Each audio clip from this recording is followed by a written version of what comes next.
Assalamu alaikum, brother. This is a question from a non-Muslim audience. Her question states that we see on television many women being tortured in Afghanistan.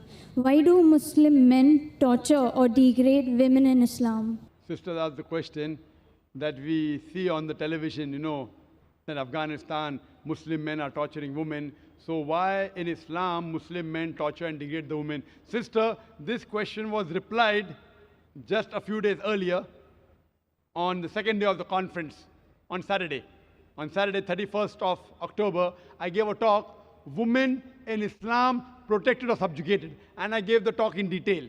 So ask your friend to watch that tape, watch the DVD. Inshallah, it will answer all the queries. Regarding your main point, that she saw on the television, that in Afghanistan, Muslim men, they are beating the women. And once when I was traveling, I came across a Malaysian couple, both of them were doctors.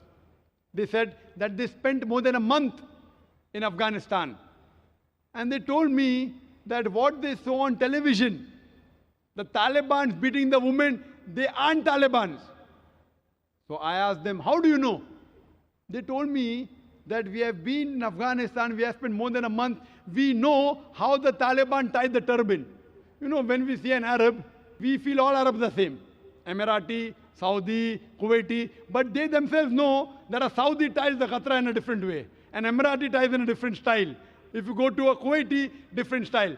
So similarly, the Taliban, they have a particular style of tying the turban. So what she told and what he told the couple, that what they shot, even that they didn't do properly.